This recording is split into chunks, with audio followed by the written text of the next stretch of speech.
Tulare County Mental Health Settlement. Leslie Napper, DRC.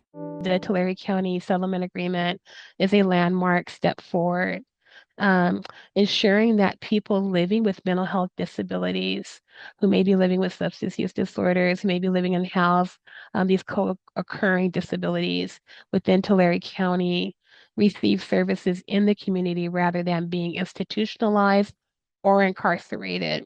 What brought Disability Rights California to even look towards Tulare County? What did we discover? DRC. Michelle Cottville. Back in 2020, 2021, we started receiving sort of alerts, right, from the community and from external partners about the certain issues with respect to mental health disabilities and sort of lack of community-based services. One of the things that we heard from one partner who was doing a lot of work within the jail system was that they were seeing individuals coming in due to behaviors related to mental health disabilities. Another issue that we were hearing from constituents was that for mental health crises, sort of the only response that the county was providing was involuntary commitment, which is often referred to as 5150 hold.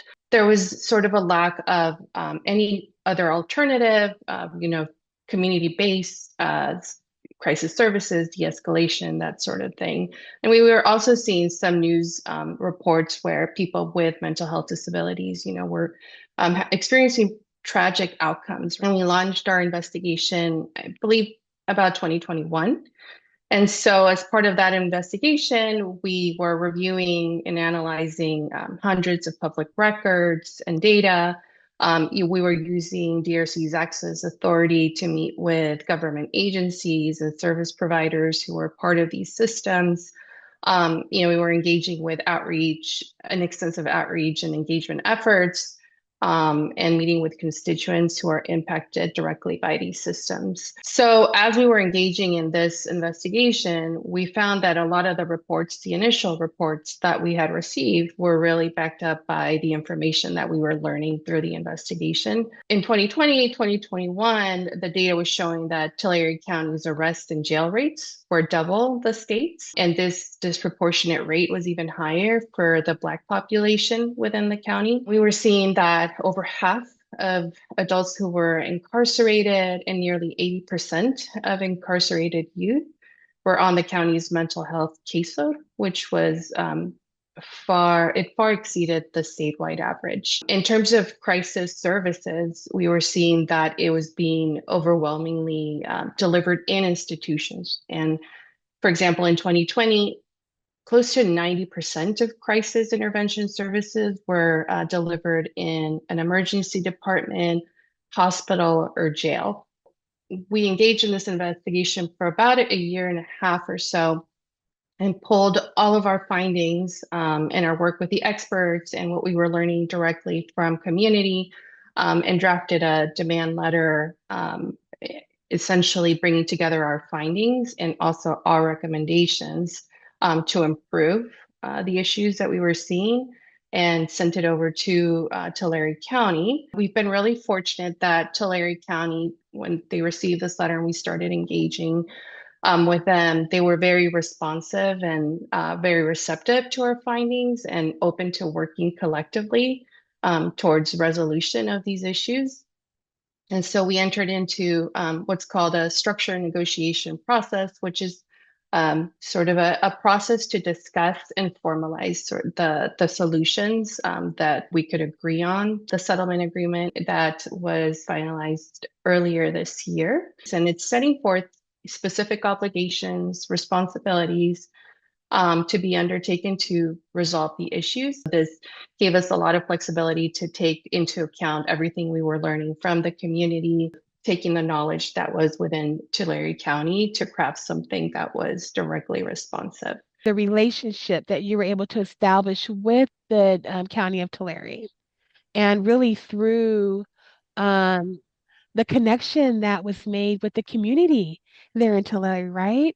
All the amazing providers and community partners, the CBOs, people who are directly involved, the unhoused community, um, all of that took place, which you shared amazing work. Sarah Gregory.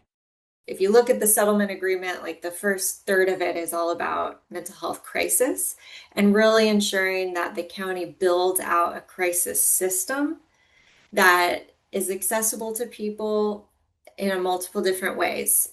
There's a call center people can call to get help. They can talk to someone on the phone. They can text message.